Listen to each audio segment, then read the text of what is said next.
राम हरे हरे हरे कृष्ण कृष्ण कृष्ण हरे हरे राम राम राम हरे हरे हरे कृष्ण कृष्ण कृष्ण हरे हरे हरे राम राम राम हरे हरे हरे कृष्ण कृष्ण कृष्ण हरे हरे कलिकावरदेव विठ्ठल श्री ज्ञानदेव तुकाराम विनायकं गुरुं नौमि साखरे नाम विस्तृतम् येषां चरण सान्निध्या जीवा मुक्ता भवन्ति साखरे वंश विख्यातं ज्ञानदान परायणम् विनायकं गुरुं वन्दे भवबन्धै मुक्तै ज्ञान प्रताप विलसत् वचनामृतं च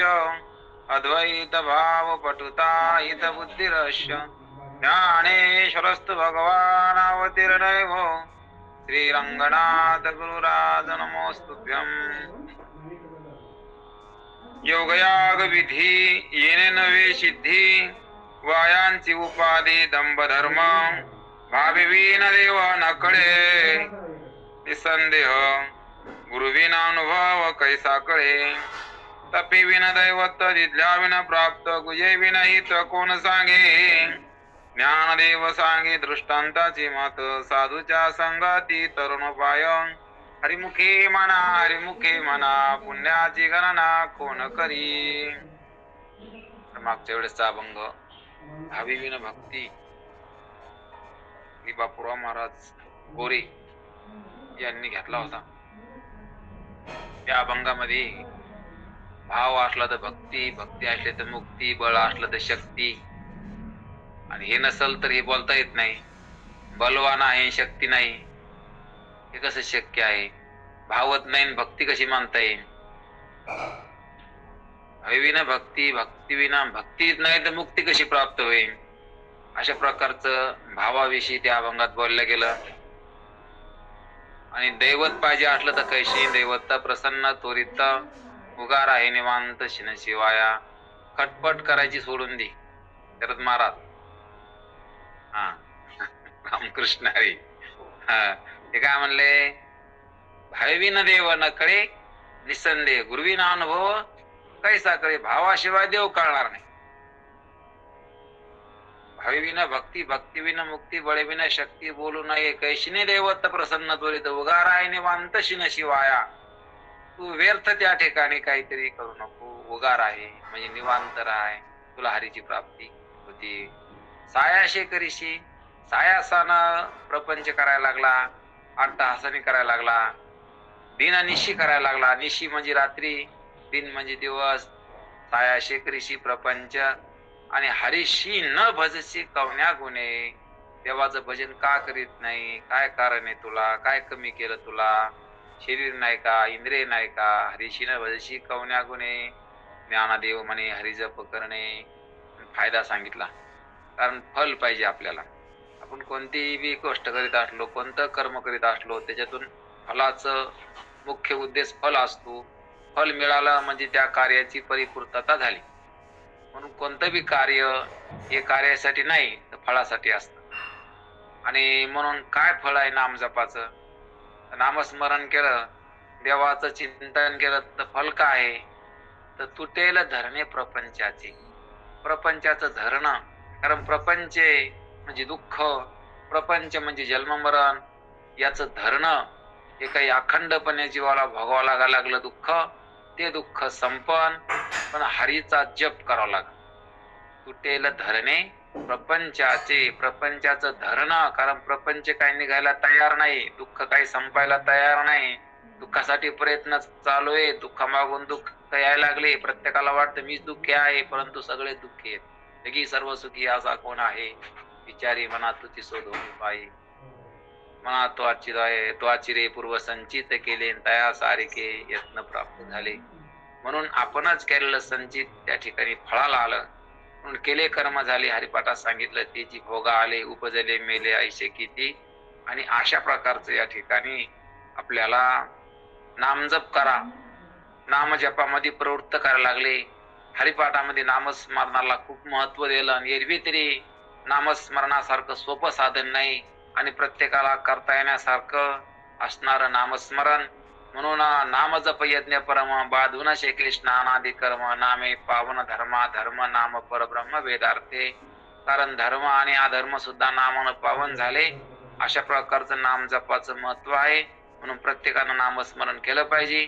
नामस्मरण हे पवित्र असतं आणि नामस्मरण काय होत असतं की देह सुद्धा पवित्र होतो.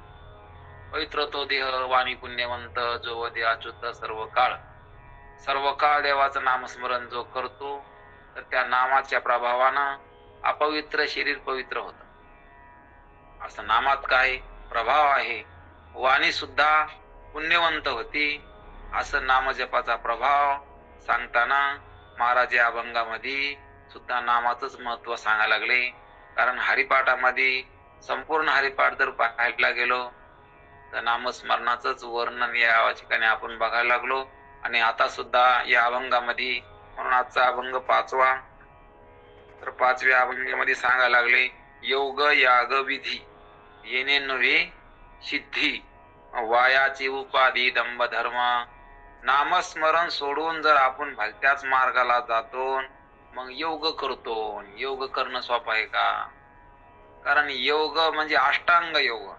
आता अष्टांग योग जर पाहायला गेलं तर सुरुवात यम, मग नियम, आसन, प्राणायाम, प्रत्याहार, ध्यान, धारणा, समाधी.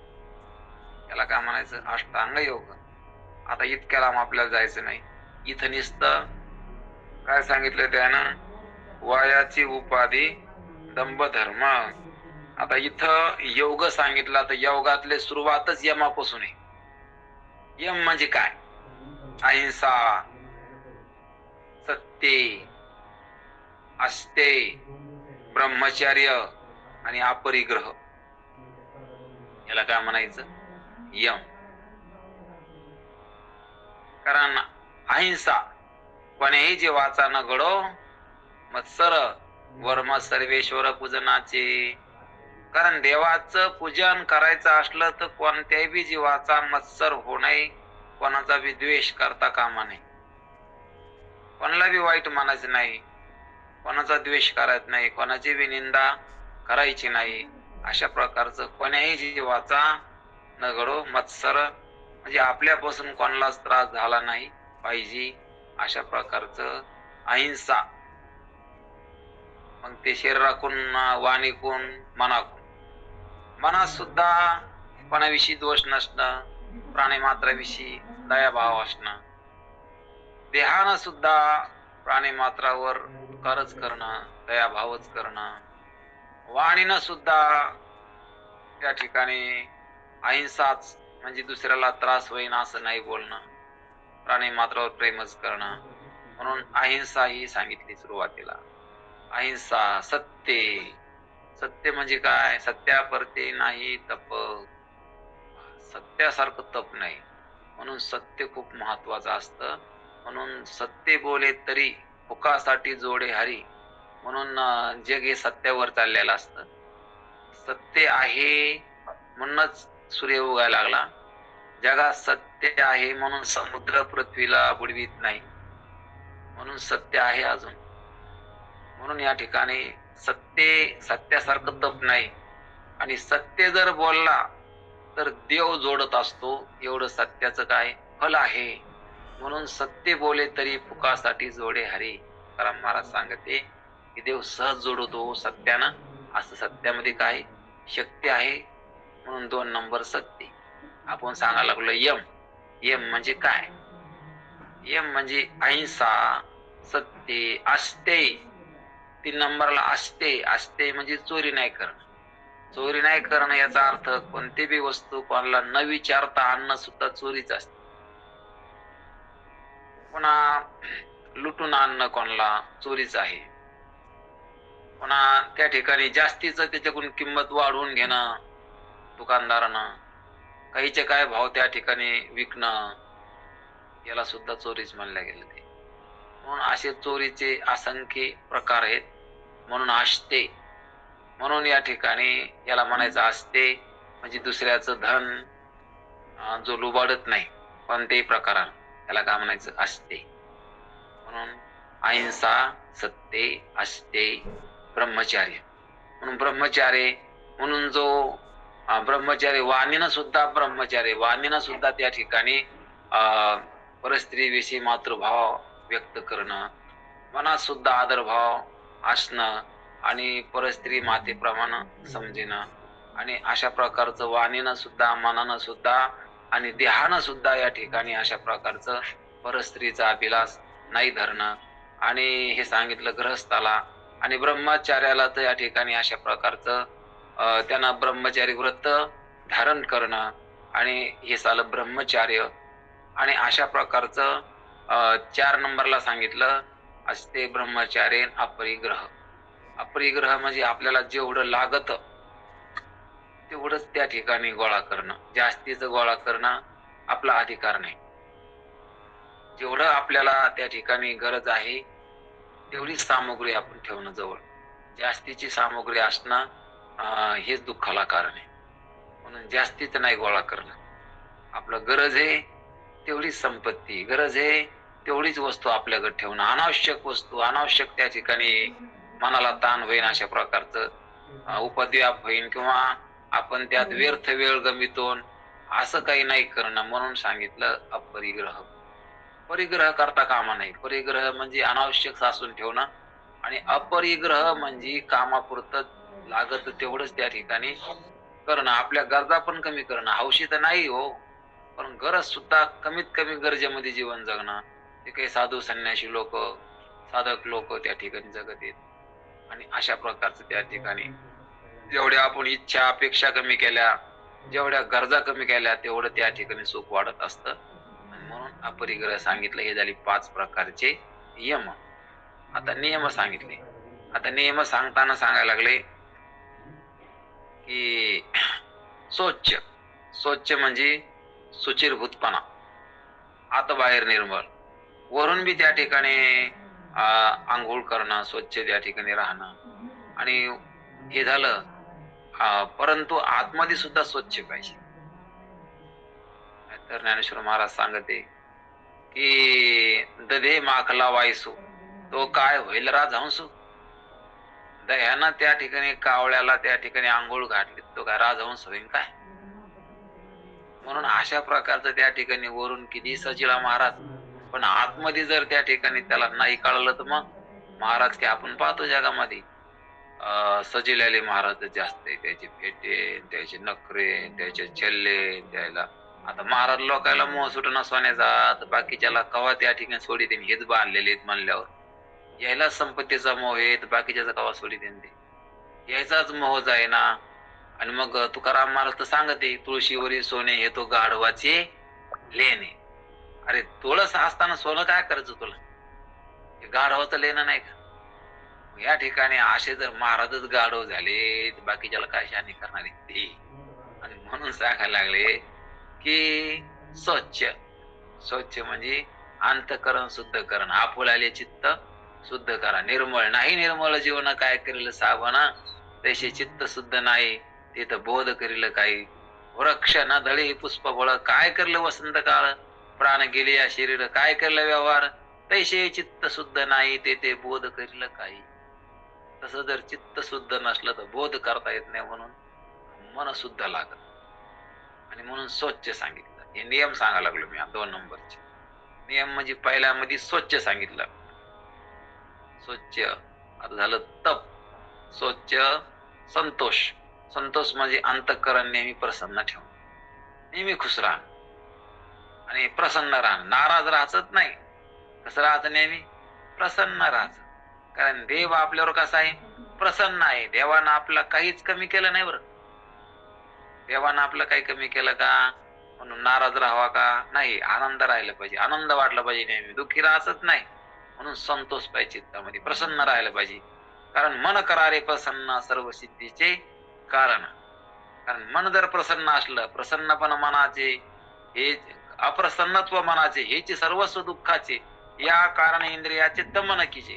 कारण मन प्रसन्न नसलं हेच दुःखाला कारण आहे. मन प्रसन्न असलं हेच या ठिकाणी सुखाला कारण आहे. म्हणून तुकाराम महाराज सांगते की आपले मन काय करा, प्रसन्न करा, आपुलाले चित्त शुद्ध करा, मनाला शुद्ध करा म्हणते, मनाला प्रसन्न करा म्हणते. म्हणून संतोष, स्वच्छ संतोष तप. तप म्हणजे काय? देवासाठी शरीराला झिजिणं, याला काय म्हणायचं? तप. वाणीला झिजिणं, याला काय म्हणायचं? तप. देवाकडे लक्ष लावणं, याला काय म्हणायचं? तप. म्हणजे शरीर, वाणी आणि मन या तिन्ही बी देवाकडे लावणं, देवासाठी याचा उपयोग करणं, याला काय म्हणायचं? तप. कारण तपाशिवाय दैवत नाही बरं का. या ठिकाणी सांगितलं ना, तपीविना पुढे येणारच आहे आपल्या अभंगामध्ये. आणि म्हणून तप सांगितलं. आता पुढे काय सांगितलं? स्वच्छ संतोष तप स्वाध्याय. स्वाध्याय म्हणजे काय? स्वतःचा अध्ययन करणं, मी कोण आहे.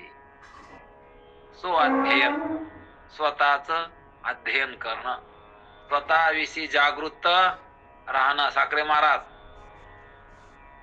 म्हणून काय? स्वतःविषयी जाग राहणं.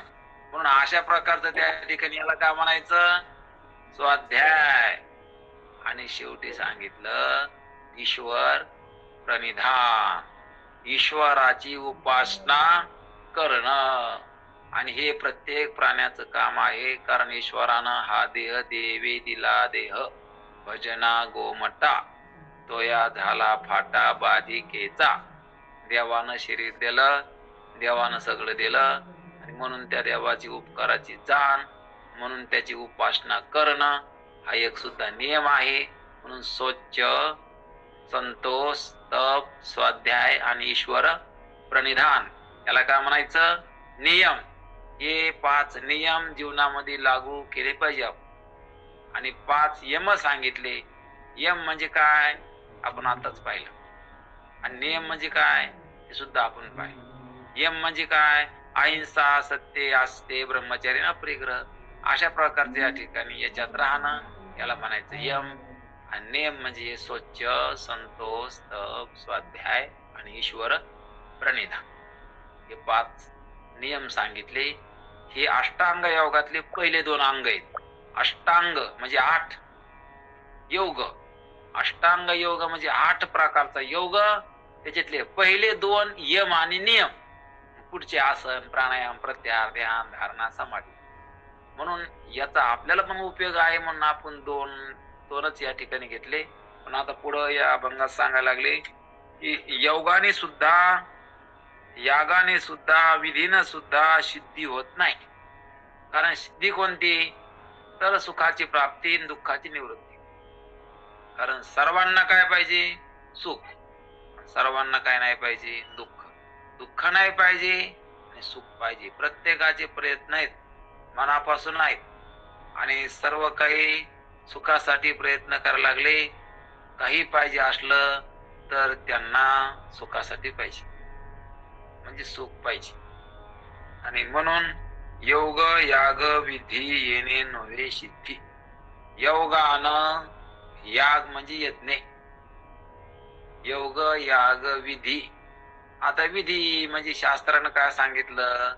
विधी सांगितला, हे करा ते करा. गृहस्थ आश्रमात काय विधी? ब्रह्मचार्याला काय विधी? ब्रह्मचार्याला काय निषेध आहे? गृहस्थाचे कर्म ब्रह्मचार्याने करू नये, निषेध आहे.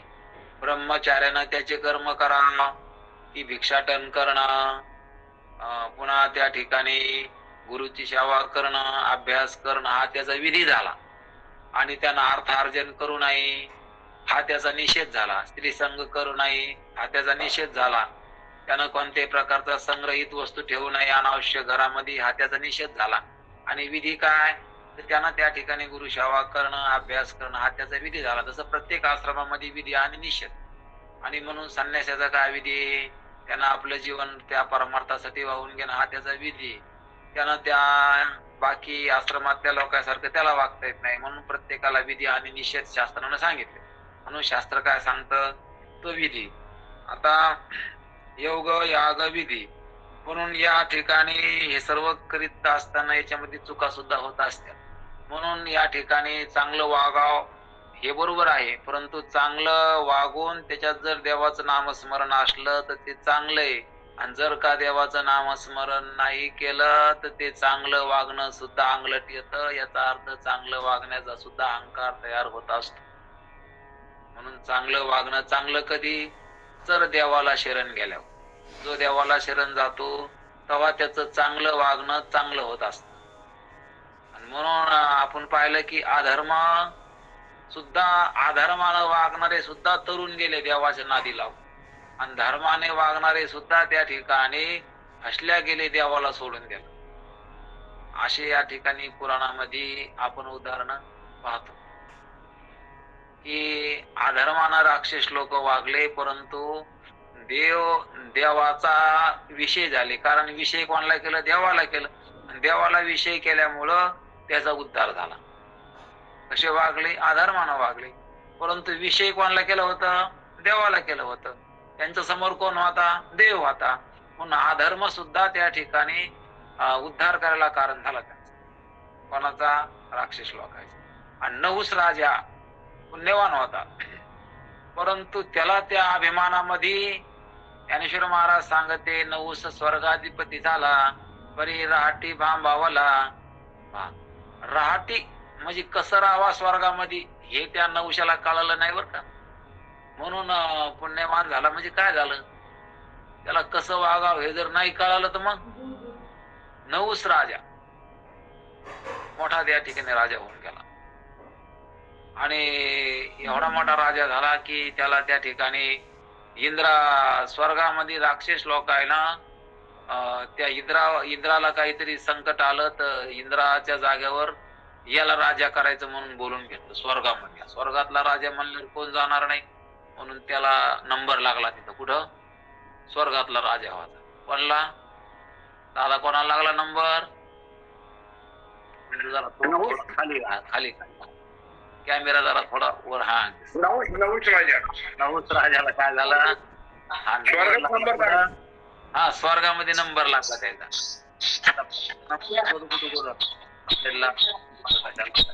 नंबर लागला कुठं? स्वर्गामध्ये. मग स्वर्गामध्ये नंबर लागल्यानंतर मग तो स्वर्गामध्ये त्याला वाटलं की आपल्याला मोठा चान्स लागला आता, म्हणून त्याला अहंकार भरला. आणि अहंकार लय बाधक असतो. म्हणून आपण नामदेव महाराज सांगते, अहंकाराचा वारा न लागो राजसा, माझ्या विष्णुदासा भाविकांशी. कारण परमार्थाला माणसं लागले की त्या लोक मानित असते बरं. कोणी मानतात. आम्ही कुठे गेलो की या महाराज या तुमच्या घरी आले की आम्हाला काय करतोय महाराज महाराज म्हणून लगेच. आणि आम्ही लगेच मग जर अशी छाती पुढे गेले की मग लगेच आला अहंकार. म्हणून अहंकारापासून खूप जपायचं असतं. कारण जसं काही या लागलं की त्याला वाटतं माझ्यासारखं कोणीच नाही, आता मीच एक मोठा आहे, मला काय. मग त्या ठिकाणी मग त्याला कोणी मानित असत. आणि त्याला त्या मान्यतेचा अहंकार होऊ नये. मोठेपणा लोक देते पण त्याने घेऊ नये, हे महत्वाचे. नाही तर ते फसत असतो. कोणाचं काय जात नसतं, ते फसत असतो. लोक मोठेपणा देते, पण देवाचं म्हणायचं देवामुळं आपल्याला मानितेत, म्हणजे आपल्याला मानितच नाही, देवालाच मानतेत ते. कोणाला मानितेत? देवाला मानते. आणि अशा प्रकारचं नको नको मान, नको अभिमान, सोडी मी तूपणा तोची सुखी. हरिपाठात सांगते की मान अभिमान घेऊ नको, तेव्हा तू सुखी बसेल. जसं काही या लागलं की त्याला काय येतो? अभिमान येतो. अभिमान तेव्हाच त्या ठिकाणी येत असतो. अभिमान घालायसाठी आपण परमार्थामध्ये आलो, कारण अभिमान हा सगळ्यात मोठा शत्रू आहे. अभिमान आला की मोठे वरचे खाली येतात बरं का. आणि अभिमान सोडा की खालचे पण वर जातात एकदम. देवाला शरण गेले लहानपण देगा देवा. तुकाराम महाराज म्हणते, मुंगी साखरेचा रवा, दयांगी मोठेपण दया यातना कठी. ज्याला मोठेपणा आला की तो वायाला गेला.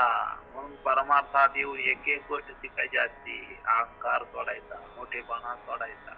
कोणी चांगलं म्हणलं तरी बी आपण लावून घ्यायचं नाही, वाईट म्हणलं तरी लावून घ्यायचं नाही. कोणी तुकाराम महाराज सांगित होते, कोणी निंदा कोणी वंदा, आम्हा सोयीताचा धंदा. कोणी निंदा केली तरी आपल्याकडे घ्यायचे नाही. कोणी म्हणलं शरद महाराज चांगले तरी शरद महाराजांना लावून घ्या.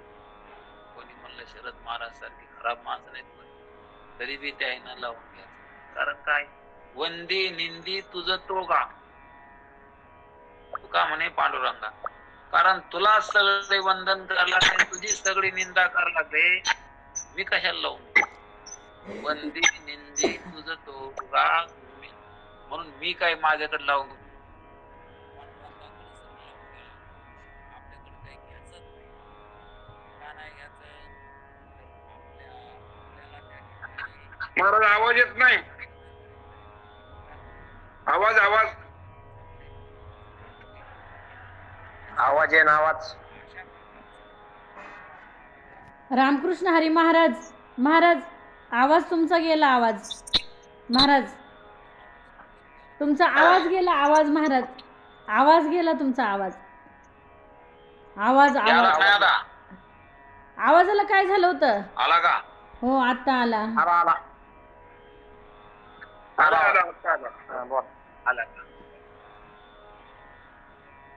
म्हणून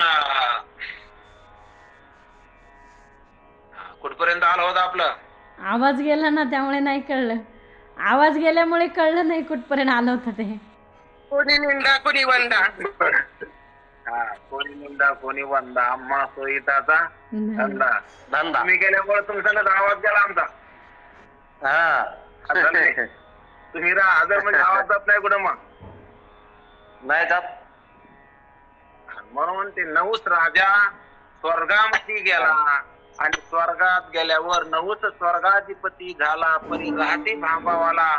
म्हणून कुठं माणूस गेला त्याला कसं राहावं कसं वागावं हे कळलं पाहिजे. नाहीतर मग तो कसा वागला ना तर ते अंगावर येत असत. आणि मग त्या ठिकाणी नऊस राजाचं उदाहरण माऊलीनं सांगितलं. नऊस स्वर्गात गेला आणि त्याला अहंकार झाला. म्हणून जरसक मोठं पद भेटलं माणसाला की त्याला वाटत असतं माझ्यासारखा कोणीच नाही, आणि अहंकार या ठिकाणी काहीतरी पाहतच असतो. म्हणून परमार्थिक माणसानं खूप सांभाळायचं असतं, कारण परमार्थामध्ये आला की त्याला लोक मानित असतात आणि त्यानं त्या लोकांचा मान घेऊ नये. आणि मान घेतला की फसला, मान घेतला की फसला. नको नको मान नको अभिमान, म्हणून कोणी निंदा कोणी वंदा, मस्तो हिताचा धंदा. कारण निंदा अगर वंदा आम्हाला त्या निंदा करणाऱ्याहून गरज नाही, आणि जो वंदन करतो त्याच्याहून गरज नाही. कारण देवाची निंदा करायला लागली आणि देवाची स्तुती करायला लागली. स्तुती जरी केली तर देवा तुपलीच करायला, निंदा करायला तरी बी अंगावर काही घ्यायचंच नाही लावून आपल्याला. आणि असं त्या नऊस राजाला अहंकार झाला, स्वर्गामधला राजा.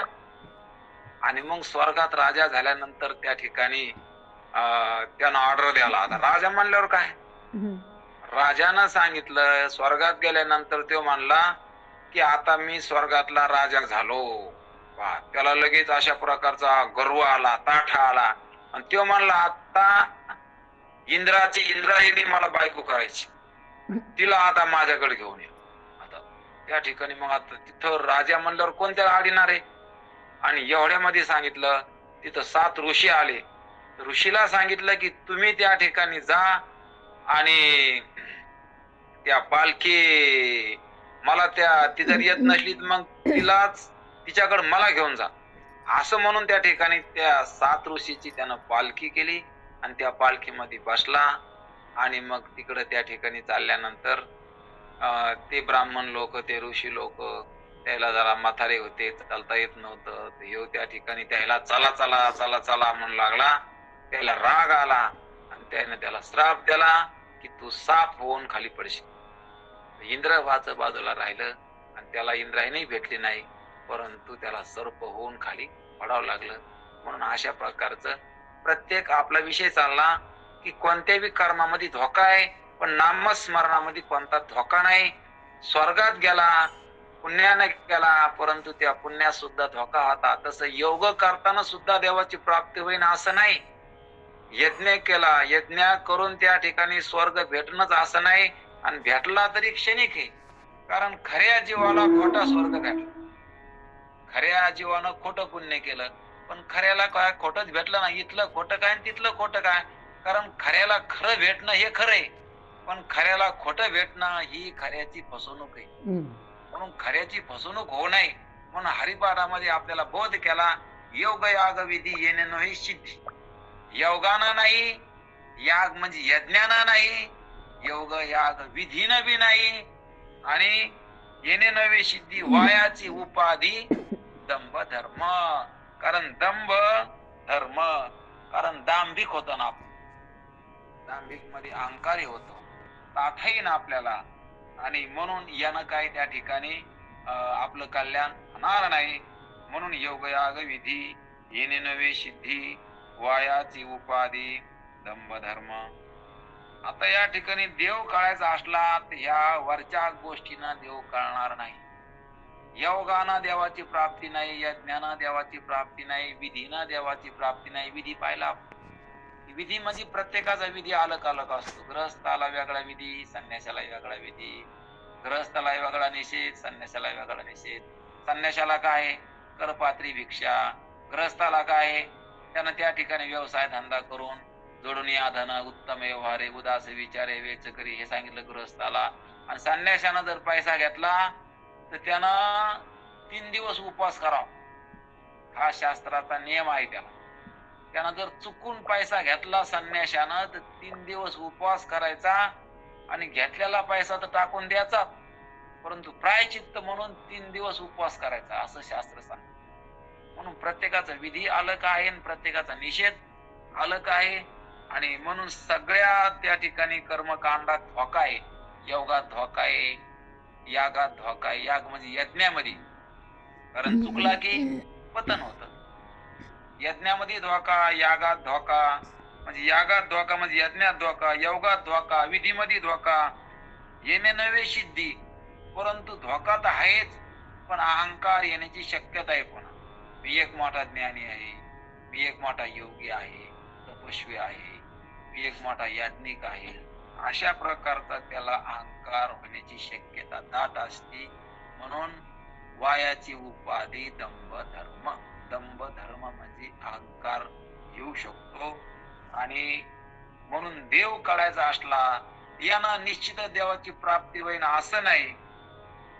तर पुढच्या चरणात सांगायला लागले भावे विना देव न कळे निसंदेह गुरुविना अनुभव कैसा कळे. भावाशिवाय देव कळणार नाही, गुरुशिवाय अनुभव लक्षात येणार नाही. अनुभव नाही का आहे, पण गुरुशिवाय लक्षात येणार नाही. गुरुविना अनुभव कैसा कळे. म्हणून भावे विना देव, भाव असला तर देव. आणि अनुभव कळायसाठी कोण लागत असतो सांगा, काहीतरी उत्तर द्या. गुरु गुरु गुरु लागतो. गुरु गुरु नाही का आपल्याला गुरुविना अनुभव कैसे कळे. गुरुविना अनुभव. आता साखरे महाराज आहे तुमचं ध्यान, पण काय सांगायला लागले, गुरुविना अनुभव कैसा कळे. कारण अनुभव आहे, पण गुरुशिवाय अनुभव कळत नाही. कसा अनुभव नाही का आपल्याला आहे, पण अनुभव वाटतो का. कसा वाटायला अनुभव. जरा ऐकणार जरा बिझी वाटायला जरा मला. ऐकणाराचं काही लक्ष इकडं जास्त दिसना, कारण उत्तर काय पटपट देणार. भावाशिवाय देव नाही. अनुभव आहे पण गुरुशिवाय कळणार नाही. गुरुशिवाय कळणार नाही. भावाशिवाय देव नाही बर का.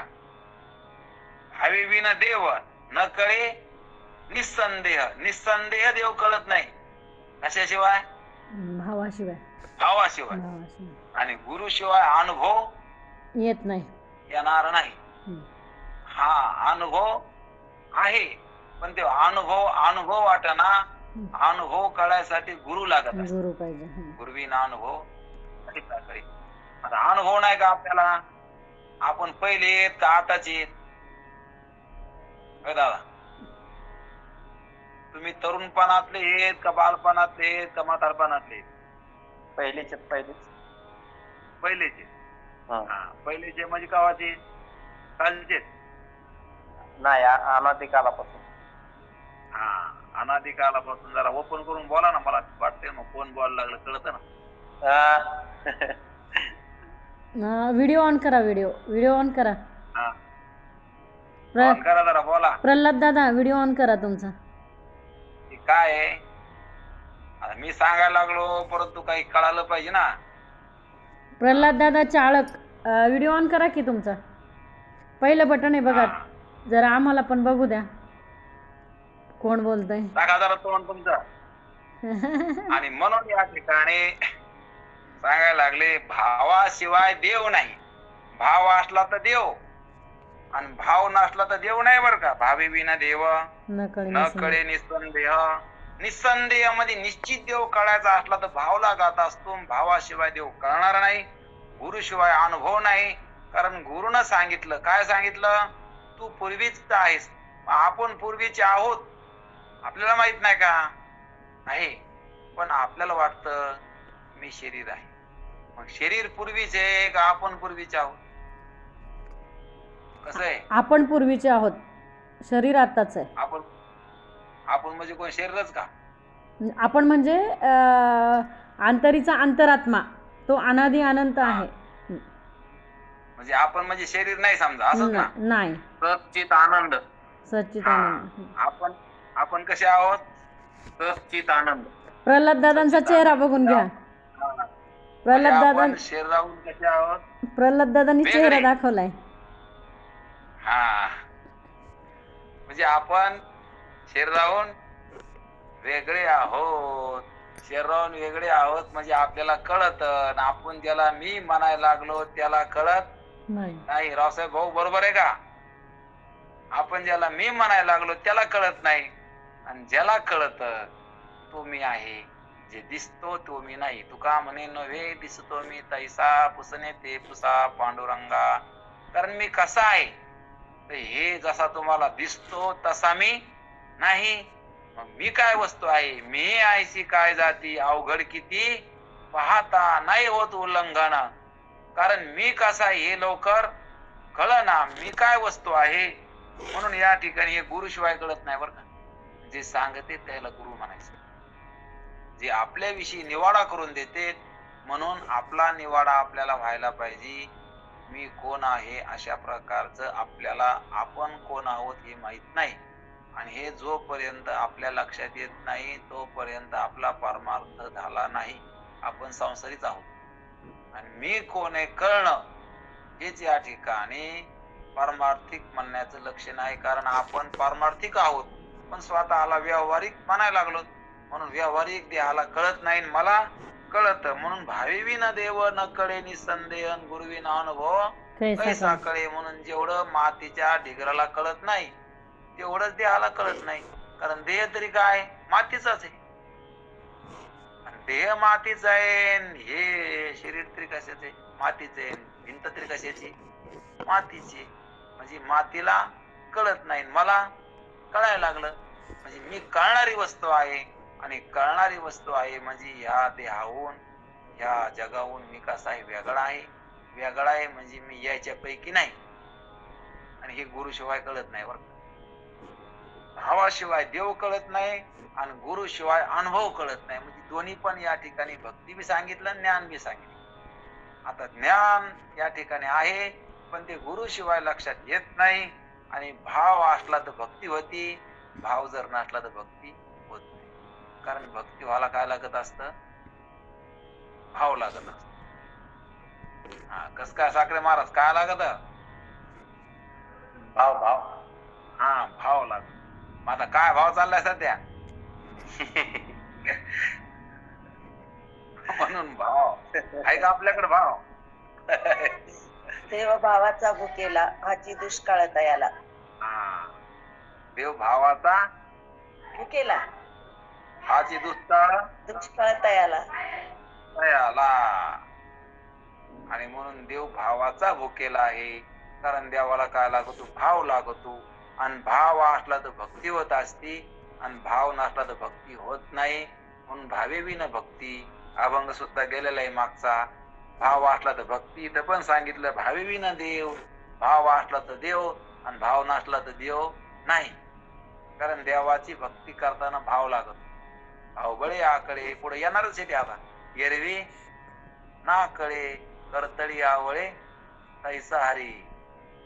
कसं काय चाललं? बरोबर चाललं का? लक्षात आलं का नाही? हो हो बरोबर चाललंय. चाललं ना? काय चाललं सांगा बरं मग. प्रवचन चाललं का? भावाविषयी चालले महाराज. भावाविषयी. भावाविषयी चाललं का? गुरुशिवाय अनुभव नाही. बरोबर आहे का? गुरुशिवाय अनुभव नाही, भावाशिवाय देव नाही. कारण हे वर्म असतं, हे लक्षात आलं पाहिजे. कारण ज्ञानोबा राय आपल्याला स्पष्ट करून सांगायला लागले. कारण त्यांनी सांगितलं म्हणून काहीतरी आपल्याला कळायला लागलं, आणि कळायला ते बी आपण ध्यान दिलं तर कळलं. म्हणून साधू संतांच्या बोलण्याकडे लक्ष लावून राहा गोविंदी गा. म्हणून या ठिकाणी संतांच्या बोलण्याकडे काय करावं लागत असतं? लक्ष द्यावं लागत असतं. कारण आपण आता ज्ञानोबा राय पुढे ऐकायला बसलो, त्यांचा आपण अभंग घेतला. म्हणून या ठिकाणी अशा प्रकारचं प्रेमानं आदरानं आपण त्यांचं बोलणं ऐकायला पाहिजे. देवाचं नाव बी कसं घ्यायला पाहिजे? आवडीनं घेतलं पाहिजे, आदरानं घेतलं पाहिजे. देवाचं भजन बी कसं केलं पाहिजे? आवडीनं केलं पाहिजे. तसं एखादा अलंकार आपण अंगावर परिधान करतो, किती आवड असते, किती आदर असते त्याच्याविषयी. पण किती अलंकार घातले तर जिनं जास्त अलंकार घातले तिला झोप येत नाही, जिनं अलंकार नाही घातले तिला चांगली झोप येते. मग ते अलंकार आपल्याला झोप सुद्धा घेऊ देत नाही. मग सुख व्हायला का त्यानं? होतं का नाही सुख? मग याला काय केलं का नाही? बंद पडा आवाज. कस काय रावसाहेब भाऊ? अहो सुख नाही. आवाज येतो यायला ना, आवाज इकडून यायला पण तिकडून येणार ना आवाज. इकडून ते म्यूट केलेलं असतं ना माईक, त्यामुळे मग ते जमत नाही ना. यायला ना आवाज. पण आज जरा काय लक्ष प्रवचनामध्ये काय जास्त वाटलं मला महाराज लोकांचं. तर प्रवचन कीर्तन वाढे का जरा. आणि म्हणून आपल्याला ध्यानात घ्यायचं की भावे बिना देव, कशाशिवाय देव नाही. भावे बिना देव. भावे बिना देव. न कळे निसंदेह.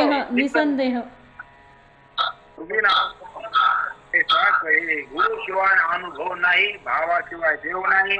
आता पुन्हा सांगायला लागले, दृष्टांत सांगायला लागले बरं का. तपी विना दैवत्ता, विद्या विना प्राप्त, भुजे विना हित कोण सांगे. म्हणून तपाशिवाय दैवत नाही. कारण देवाची प्राप्ती करून घ्यायची अशी तर काय लागत? तपश्चर्या करावं लागत, तपावं लागत, काहीतरी त्या ठिकाणी उघडावं लागत, आपलं मन लावावं लागत, आपलं शरीर खर्च करावं लागत. तपी विना दैवत, विद्या विना प्राप्त, कुछ पाने के लिए कुछ खोना पडत. कारण भक्ती करायची म्हणल्यावर तिकडं आपलं शरीर जावं लागतं. मना चंदना परित्वा झिजावे, परी अंतरी सज्जना निभवावे. परी अंतरी सज्जना निभवावे. म्हणून अंतःकरणामध्ये अशा प्रकारचं मन झिजावं लागतं, वाणी सुद्धा झिजावं लागते नामस्मरण करून, शरीर पण सेवेना झिजावं लागतं. म्हणून या ठिकाणी अशा प्रकारचं संसारामध्ये जर एवढं त्या ठिकाणी मरमर करावं लागते पैशासाठी, इथं अविनाशी परमात्मा प्राप्त करायचा यासाठी किती दुःख झेलण्याची तयारी लागत असते, किती संकट झेलण्याची तयारी लागत असते. कशी परिस्थिती असली तरी देव सुटला नाही पाहिजे हातातून. एवढं अशा प्रकारचं देवासारखं चांगलं काहीच नाही. सगळ्यात चांगलं कोण आहे? देव आहे. कारण याच्यासारखं चांगलं काय नाही. म्हणून किती जरी दुःख आले तरी पण देव सुटला नाही पाहिजे. यम लब्धा चापर्यम लाभम मन्नते नाधिकमस्तथा यस्मिन स्थितो न दुःखेनम गुरुणापि विचार लेते.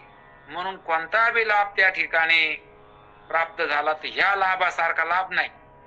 सगळ्यात मोठा लाभ झाला की न मरणं कळालं मला. आणि आपल्याला काय नाही? मरण नाही. कारण मरण आपल्याला नाही, देहाला मरणच आहे. देह कधी बी मरणारच आहे बरं का. देहाला काय आज मेलेला आहे. आज मेलेलं आहे का? कोण? देह आपण. हा देह देह आपण कधी कधी मेलेला आहे? आज त्याच्या श्वास म्हणून चालला. हा कोण कोणला पिलो तुम्ही? आणि म्हणून आता काय आहे? शरीर जाता गवे नाशिवंत स्वभावे, देहाचा नाश होणं काय स्वभाव आहे. आणि म्हणून अशा प्रकारचं तपाशिवाय काही गोष्टी कळत नाहीत. तपेविना दैवत, भिजल्याविना प्राप्त, भुजेविना हित कोण कोण सांगे. म्हणून अशा प्रकारचं भुजेविना हित कोण सांगे. म्हणून तपाशिवाय दैवत नाही, काहीतरी त्या ठिकाणी दिल्याशिवाय भेटत नाही, काहीतरी सेवा केल्याशिवाय सद्गुरूची संगती होत नाही, देवाची सेवा केल्याशिवाय भक्ती होत नाही. म्हणून आपली तयारी पाहिजे देण्याची, की परमार्थात मला काय भेटलं याच्यापेक्षा योगदान काय झालं, मी काय दिलं देवासाठी हे पाहिजे. कारण प्रत्येकाला वाटतं की आमचा वेळ गेला, इतकं आम्ही देवाचं करतो. आता आपण देवाचं करतो का देवाच आपलं करायला लागला? देव आपलं करतोय, देव आपलं करतो. आपल्याला काय वाटतं? आपण देवाचं करतो. ठाकरे महाराज आपल्याला काय वाटतं की आपलं देवच करायला करू वाटतं का नाही? आपल्याला वाटतं की आपण देवाचं करायला लागलो, पण आपण देवाचं करायलो का देव आपलं करायला लागला? देव आपलं करायला लागलाय महाराज. नाही नाही, आपण देवाचं करायलो. नाही नाही नाही म्हणजे आपण देवाचं नाही करीत हो, देव आपलं करायला लागलाय.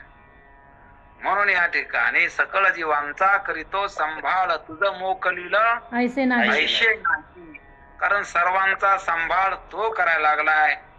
देव अशा प्रकारचं सगळे शरीर चालायला लागलाय, सगळ्याला सुखी ठेवलंय, सगळ्याला सांभाळायला लागलाय असा परमात्मा आहे. म्हणून या ठिकाणी सांगितलं त्या परमात्म्याला ध्यानात घ्या. ज्ञानदेव सांगे दृष्टांताची मात, साधूची संगती करणं पाय. तुम्हाला तरुण जायचं असलं, समुद्रातून जायचं असलं तर नावेत बसावं लागल. तसं संसार सागरातून तरुण जायचं असलं तर मग संत संगतीची नाव लागत असते. म्हणजे संताच्या संगतीत यावं लागल, आणि संताच्या संगतीत राहिल्यानंतर तरुण जाता येत असत. म्हणून दृष्टांताची मात, या ठिकाणी दृष्टांताची मात सांगायला लागले की उदाहरण द्यायला लागले. तुम्हाला तरुण जाण्यासाठी जसं समुद्रातून नाव लागत असते, इथं सुद्धा संसार रूपी समुद्र आहे. याच्यातून तरुण जायचं का? मग जायचं असलं तर संतांच्या संगतीत राहा. संतांच्या संगतीत राहा याचा अर्थ संतांनी सांगितल्याप्रमाणे चला. त्याने एक सांगितलं ना आपण एक करायला लागलो, याला नाही म्हणायचं संतांची संगती. आपल्याला वाटतं आम्ही संतांची संगती करायला लागलो, परंतु संतांची संगती करणं याचा अर्थ आपण त्या ठिकाणी संतांना सांगितल्याप्रमाणे चलणं. त्याला काय म्हणायचं? संतांची संगती. तर ते एक सांगायला लागले आणि आपण एक करायला लागलो, याचा अर्थ संतांची संगती नाही. कारण जसं की मुलाला सांगितलं की पाणी भरून आण, मला एक ग्लास भरून पाणी आण, तो म्हणला की मी ऐकलं. पण ऐकलं कधी म्हणतो आपण? त्यानं जेव्हा ग्लास भरून पाणी आणून दिलं तेव्हा आपण काय म्हणतो? हा माझा ऐकतो. मग तसं त्या ठिकाणी आपण ऐकायला लागलो, ऐकतो पण ऐकत नाही. ऐकायलो नाही का? होय साखरे महाराज, कसं ऐकतोय ना? ऐकायला लागलो, ऐकतो पण ऐकत नाहीत. ऐकतो म्हणजे कानानं ऐकतो, आणि ऐकणं शब्दाचा अर्थ आपल्या मनाचं सोडित नाहीत. आपल्या मनाचं वागणं आवडतं का संतानं सांगितलेलं आवडतं? संतांनी सांगितलेलं, संतांनी सांगितलेलं ते आवडतं काय? नाही, मनाचं आवडतंय. आपल्या मनाचं आपण सोडित नाहीत ना. आणि मनाचं वागणं सोडायसाठी संतांची संगती लागत असते. कारण मनाचं वागणं जर मनाप्रमाणे आपण वागू लागलो तर मन आपल्याला अधोगतीला नेल्याशिवाय राहत नाही. कारण मनोमार्ग गेला तो तेथेच मुकला, फिरावा लागतो जिथे नाही. म्हणून मन एक कडवळीनं आपल्याला, पण आपल्याला तिकडे जायचं नाही बरं का, की मनालाच आपल्याकडं आणायचं. कारण मनालाच या ठिकाणी इकडं योग्य मार्गावर आणायचं. कारण मन जर आपण जर त्या मनामाग गेलो तर मन आपला घात केल्याशिवाय राहणार नाही. म्हणून देवाचं भजन का करायचं की इंद्रिय मन आपले शत्रू आहेत. काय करते मन? आपलेची मन करी आपणा बंधन. आपलंच मन आपल्याला बंधन करतं, आपलंच मन आपल्याला दुःख देतं, आपलंच मन अनेक प्रकारच्या वासनामध्ये गुंतीत, त्याच्या नादी लावित, त्याला खरं मानायला लावित आणि तिथं पुन्हा वासना ठेवून पुन्हा जन्माला घालित. येणे माझं भोगविल्या खाणी नसता छंद लाविला म्हणे. माजलो मी माझ्या ओढणी केली विटंबना. यानं काय केलं की माझी विटंबना केली या मनानं. असं मन काय करायला लागलं? फसायला लागलं. म्हणून या नका जाऊ मना मागे थोर थोरा झाले दगे. मी बोलत नाही वावगे ऐका की जी मायबाप. या मनानं मला फसविलं. म्हणून आता या मनाला वटणीवर आणण्यासाठी, त्याला वाटेवर आणण्यासाठी देवाच्या मार्गाला त्याला लावणं, संतांच्या संगतीत लावणं, हे त्या ठिकाणी आपले प्रयत्न असले पाहिजे. मग त्यासाठी भजन, चिंतन, नामस्मरण हे काय लोकांसाठी नाही की लोकांना मला चांगलं म्हणा, लोकांना मला महाराज म्हणा, लोकांना म्हणल्यावर मी महाराज, असं नाही.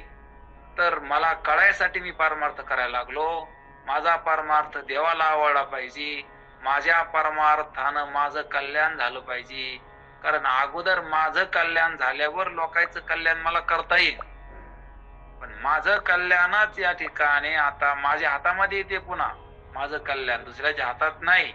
कारण माझं कल्याण, कारण जेवढं मन मी देवाकडे लावीन तेवढं त्या ठिकाणी आपलं कल्याण होणार आहे. आणि आपण जर आपलं मन भटकू दिलं आणि त्या मनासंग जर आपण गेलो तर मग ते मनच आपला घात केल्याशिवाय राहणार नाही. म्हणून या ठिकाणी या मनाला जागेवर आणण्यासाठी नामस्मरणाचा मार्ग त्या ठिकाणी त्याला नेहमीच नामस्मरणात ठेवलं पाहिजे. म्हणून आमचे गुरुवारी बापूराव महाराज परतूरकर एक गोष्ट सांगत असतात. तर ते सांगायचे की एका माणसाला ब्रह्मराक्षस प्रसन्न झाला. ब्रह्मराक्षस प्रसन्न झाला म्हणजे तो ब्रह्मराक्षस भयानक असतो. मग तो प्रसन्न झाला योगानं. आणि मग त्यानं सांगितलं की मी तुला प्रसन्न झालो, कोणतं बी काम असू दे की मी क्षणभरात करून टाकेन. पण एक मात्र आहे, तुझ्याकडचे सगळे काम संपल्यावर मी तुला खाऊन टाकणार. किती काम असतील तुमचे की साखरे मारा, तुमच्या वावरामध्ये काय ऊस खुरपायचा, काही पुन्हा काहीतरी नांगर आणायचा, काय काय करायचं सगळे करून टाकू. पण जर का तुमचे काम संपले आणि तुम्ही जर का समजा काही काम नाही सांगितलं की आम्ही तुम्हाला खाऊन टाकू. कोण म्हणलं असं? ब्रह्मराक्षस. कोणला म्हणला? ज्याला प्रसन्न झाला त्याला म्हणला. आणि म्हणून त्या ठिकाणी मग आता त्याला वाटलं की आपल्याकडे खूप काम आहे, एवढं कुठं करणार आहे. परंतु एका महिन्याचं काम एका दिवसात करून टाकायचं. तो एवढं त्या ठिकाणी काम करायला आहे. याला हिवाळून चालला. याला वाटलं की इतके काम संपल्यावर हे मला खाऊन टाकणार, मग आता काय करायचं चिंता करीत बसला. रावसाहेब भाऊसारखे एक हुशार माणसं होते. मग ते असेच बसले. ते मग ते म्हणले आता काय करायचं. ते म्हणले कस काय झालं, तुम्ही तर सगळं तुमचं चांगलं आहे आणि तुम्ही कस काय असे त्या ठिकाणी मरायला झाले आता. म्हणला काय नाही, अशी करता गोष्ट आहे. कारण मित्राला आपलं मन मोकळं केल्यावर जसं मन मोकळं होत असतं ना, त्यानं सांगितलं अशा करता ब्रह्मराक्षस प्रसन्न झाला. परंतु तो म्हणायला लागला की तुमचे काम संपले की मी तुला खाऊन टाकणार. आता माझ्याकडचे काम संपत आले, त्याला मी काय काम सांगू. ते म्हणले रावसाहेब भाऊने काय सांगितलं. ते म्हणले एक काम आहे कर ना. ते म्हणले तू काय कर की मोठा खांब त्या ठिकाणी त्याला आणायचं सांग. मोठं लाकूड त्या ठिकाणी त्याला तोडायला, त्यालाच म्हणा, त्यालाच रव म्हणा. बरं ठीक आहे. मग पुढं काय करायचं. मग त्याला म्हणायचं की वर जाईन खाली. कुठं? त्या खांब वर जायचं, खाली यायचं. कौरक मी जवरक बंद म्हणत नाही तौरक. मग अशा प्रकारचं आणलं त्यानं. ते कंटाळलं मग कौरक जाईन, खाली जाय वरी, खाली जाय वरी जवरा. कारण जेव्हा मी म्हणेन बंद कर तेव्हा बंद करायचं. असं ठरल्यानंतर ते काही दिवसाला कंटाळलं.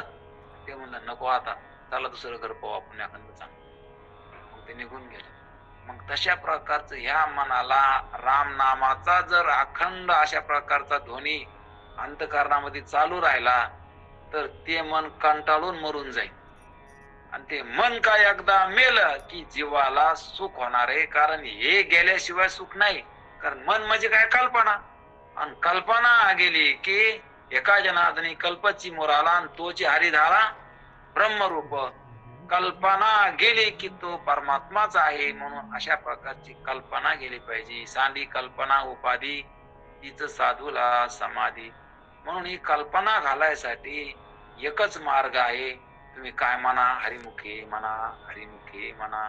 आणि असं जर मुखाना हरिमुखे म्हणा, हरिमुखे म्हणले की त्या पुण्याची गणना कोण करी. इतकं पुण्य होईल ते पुण्याचं मोजमाप अशा प्रकारचं करता येणार नाही. एवढं पुण्य होईल.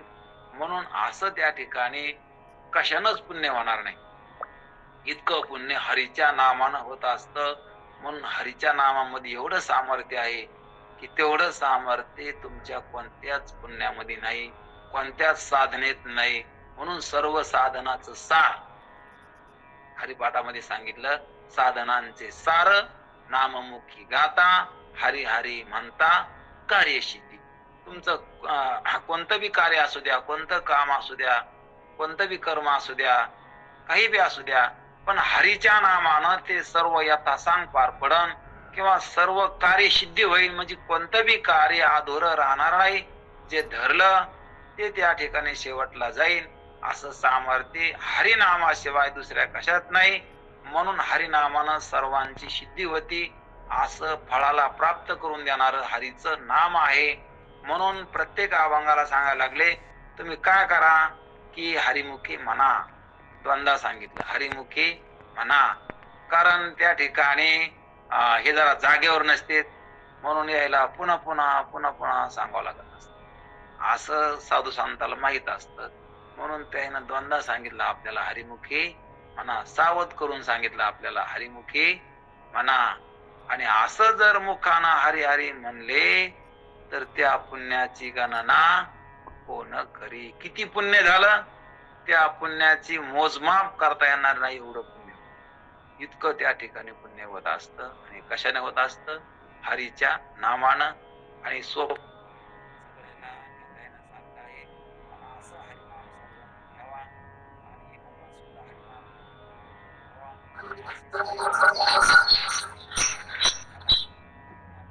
आवाज गेला महाराज, आवाज गेला परत. आवाज गेला का? म्हणजे थोडा येतोय, थोडा आवाज गेला का? थोडा येतोय, थोडा येतोय. पूर्ण नाही गेला पण चालू आहे का? बारीक झाला, बारीक एकदम. आता हा आता आला बरोबर. तिकडून फोन येऊ लागले मला म्हणून होत असेल. अच्छा हा, फोन आला ना की तसं होतं. बरोबर आहे, बरोबर आहे. बरोबर. फोन आलता 1 मिनिट होत. आता पसायदान सगळ्यांना त्या ठिकाणी म्हणा. सगळ्यांनी म्हणलं की महाराज, सगळ्यांनी म्हणलं की खूप गोंधळ होतो. असं का? एकानेच म्हणा, बाकी सगळे म्यूट करून म्हणतील. बाकी सगळे म्यूट करून म्हणतील. आपापलं म्यूट करा. फक्त एकाचाच आवाज महाराजांचाच चालू राहू दे आवाज. बाकीच्यांनी म्यूट करा. रावसाहेब तुम्ही पण म्यूट करा. म्यूट करा. आता विश्वात्मके देवे येणे वाघयज्ञ तोषावे. तो सोनी मज द्यावे पसाय दानये. जे कळाचे व्यंकटे सांडो तया सत्करी विरती वाढो. भूता परस्परे पडो मैत्र जीवांचे. दुरितांचे तिमिर जावो. विश्व स्वधर्म सूर्य पाहो. जो जीवांची तो ते लाहो. प्राणी जात वर्षोत सकळ मंगळी. विश्वर निष्ठांची मांदे आळी. अनवर्त भूमंडळी भेटतो तया होता. चला कल्पतरुचे अरहो. चैतना चिंता मनीचे गावो. बोलती जे अर्णो पियुषांचे. चंद्रमे जे लांछन मार्तंड जे तापहीना. हे सर्व सदा सज्जन स्वैरे होती. किंबहुना सर्व सुखी पूर्ण हो नितीनी लोकी. भजे जो आदि गुरु की अखंडित. आणि ग्रंथोपजीवे विशेष लोकीये. दृष्टा दृष्ट विजय व्हा म्हणे जी. हे म्हणे श्री विश्वेश्वराव हा होईल दान पसावो. येणेवर ज्ञानदेव सुखया झाला, येणेवर ज्ञानदेव सुखया झाला. पुंडलिका विठ्ठल श्री ज्ञानदेव तुकाराम